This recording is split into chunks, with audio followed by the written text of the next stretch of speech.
O diba, sabi ko nga dun sa may huling mini vlog ko, na boring nga ako for today's video. Kaya nga eto mga mare, naghahanap ako ng makukuting pen. Inayos ko muna tong patungan ng mga gamit ng mga bebe ko. Kakalinis ko lang naman ito mga mare, pero syempre lilinisin ko ulit para meron tayong magawa. Para meron tayong upload for today's video. At wag nyo nang pansinin yung muscles ko mga mare. At pinaghirapan ko pa rin naman yan. O diba, ang lakas ng loob kong magsando ng ganyan. Kala mo namang sexy. Ganyan naman daw talaga mga mare. Lalo na kung road to forever na kayo ng bebe mo. Cherry. Wala ka no. Hindi lang halata mga mare, pero ang totoo nagda-diet naman na talaga ako. Pero syempre, hindi naman agad-agad papayat tayo, di ba? Lalo na kung kagaya kita. Ako pa naman konting kain, nataba agad. Ang bilis tumaba, ang hirap pumayat. Nagkakanda hilo-hilo na nga ako sa pagda-diet mga mare. Wala pa rin talagang resulta. Pero itutuloy-tuloy ko na to. Aba, nandito na ako eh. Magda-diet na talaga ako. Konti na lang kayang rice ang kinakain ko ngayon. Dati nakakadalawang cup ako ng rice, ngayon isa na lang. Sa susunod yan, half na lang. Tapos sa susunod, hindi na ako magra-rice mga mare, ulam na lang. Promise mare, swear to God. At unti-unti ko na nga binalik itong mga gamit na mga bebe ko. Ito nga pala yung mga vitamins nila. Pati yung kanilang mga treats, tissue, wipes, yung wet food. Basta lahat ng nakalagay dito mare sa kanila. Pati yung mga basahan namin, yung mga doormat. Para dun yun sa mga bebe ni Mia. Ayan, dito kasi sila madalas umiihi. Pero ngayon, tinuturuan ko silang matutong umihi sa training pads. Kaya hindi muna nila to ginagamit. Tinatabi ko lang muna. Para pag hindi na nila kailangan, gagamitin ko na lang to dito sa bahay namin. Sayang naman kasi bago pa tong mga to. Yung iba nga dito, bagong bili lang nung nanganak si Mia girl. Tapos ito naman yung ibang accessories nila. Pati yung mga razor nila, ginagamit ko kapag ginugroom ko sila. Dati kasi mga mare, kami lang ng pamangking ko ang nag-groom kay Mia tsaka kay Shaggy. Dahil nga nahihirapan kami at ang lilikot nila, wala na, pinapagroom na lang namin sila. Ang mahal pa naman ng pag-groom, 500 bawat isang aso, Diyos ko po. Kaya nga, kailangan ko talagang magsipag mga mare ko. At kapag hindi nangyari yun, Diyos ko po, kawawa ang mga bebe ko. Kahit nga magkandalubog na kami sa utang ni Boss Romel, okay lang. Para naman sa kanila eh. Dahil worth it naman yun mga mare kasi sobrang saya naman yung binibigay nila sa amin. Ayan nga, matatapos na akong maglinis ng mga gamit nila. Meron pa nga silang gamit sa loob ng kwarto namin. Nandun yung mga damit naman nila. Etong tisyong to, akin to. Nakikilagay lang ako dito sa kanila. Ginagamit ko nga to sa festlock ko pagkatapos kong maghilamos. O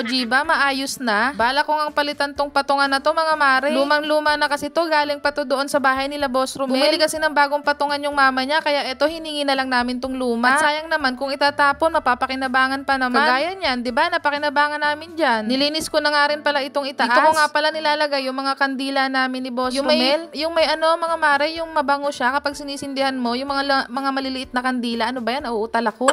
Basta yun na yun, alam nyo na yun. Gaya nga nasabi ko sa inyo, malinis naman to. Kaya nga pinunas-punasan ko na lang kunwari. Ginawa ko lang talaga tong bidyong to para sa inyo mga mare. Para naman may mapanood kayo, yung mga nag-aantay ng upload ko. Uy, kahit paano, may nag-aantay na ng upload ko. Alam nyo na kung sino-sino kayo. Maraming salamat sa inyo. Basta dalasan ko pa yung pag-upload at sa paggagawa ng video. Sana dumating ang araw na marami na kayong nanonood sa amin. Para lalo akong sipagin. At eto, nagyakad si Boss Romel, maligo sa dagat. Kaya nga eto, pupunta na kami dun ngayon. Medyo malapit lang rin naman yon dito sa bahay namin. Siguro mga 15 to 20 minutes yung biyahe papunta doon. May dala pa talagang salbabida tong isa oh. Sige, busy sila mag-ayos doon sa likod. Akala mo naman ang daming dala. May mga gamit pa kasi doon si Boss Romel na inaayos nila. At eto ang pinakamatindi. Napakahusay talaga ng mga aso dito mga mar. Dito pa talaga tumubol. Ang laki-laki ng kalsada, dyan pa talaga kayo tumubol. Yari kayo kay mother. Hindi kayo pakakainin noon, bahala kayo. Tinaihan nyo yung kanyang halaman. At dumaan na nga muna kami dito sa Angels mga mari ko. Aminin mo man sa hindi, masarap talaga ang Angel's Burger. Kaya naman dumaan kami dito para bumili ng ibabaon namin. Dumaan na rin kami dito sa 7-Eleven para bumili ng maiinom. At saka ng konting chicha mga mare. Busog pa rin naman kami kaya chicha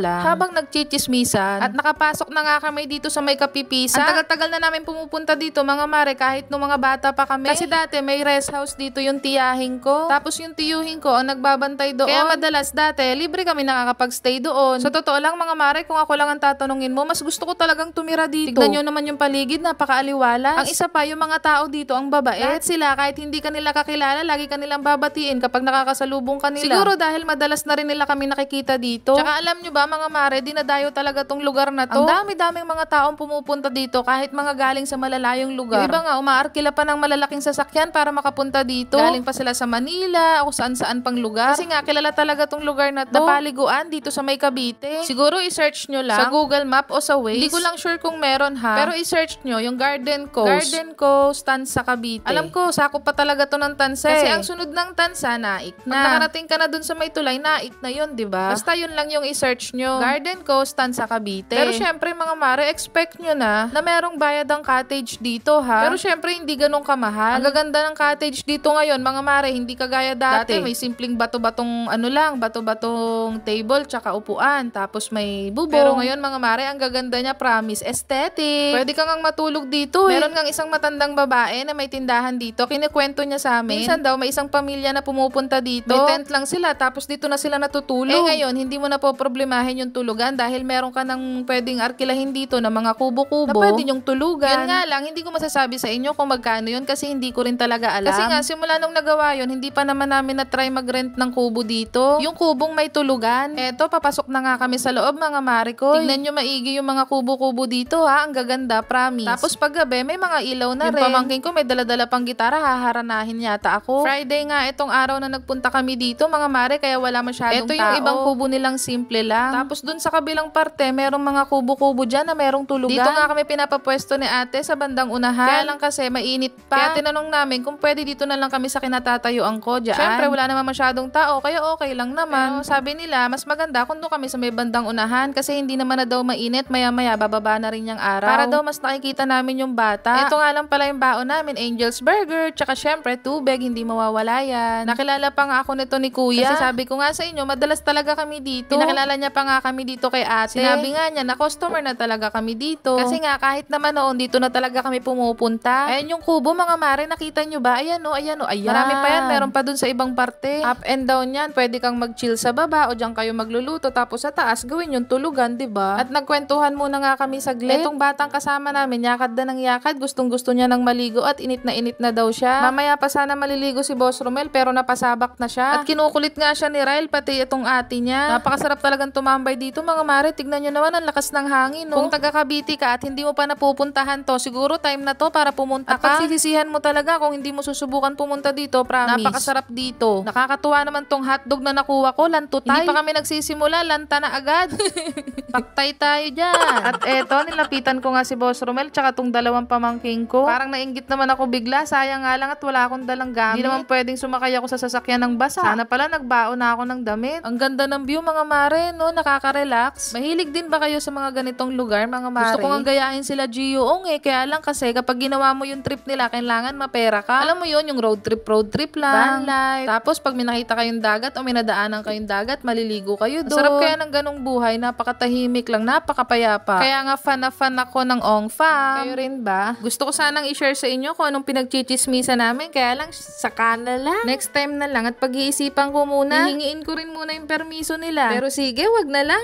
Seryoso nga ako dyan, mga mare, at pinag-iisipan ko talaga yung pinag-uusapan namin. At maya-maya nga eto, yung pamangking ko, ang lakas ng trip. Ginawa niya dito yung pangalan ko. Sabi ko nga manghuli ng isda at ilagay namin dyan. At maya-maya pa nga eto, bumalik na kami ng sasakyan, uuwi na kami. Kaya lang, inabot na nga kami ng dilim dito, wala pa rin sila. At nagsama-sama yung tatlong makukupad kumilos. Tignan nyo naman, padilim na. Etong bebeng to, panayang papansin sa akin, gusto ata magpaampon. Kaya lang, bebe, saka na lang kapag mayaman na kaysa ako. Naman aampunin kita, tapos pare-parehas lang naman din tayo magugutom. Mukha namang mas masarap ang buhay mo dito. Dog lover kasi ata yung mga nakatira dito. Ang daming aso, tapos yung mga aso dito, mga mare, nakakatuwa kasi friendly sila.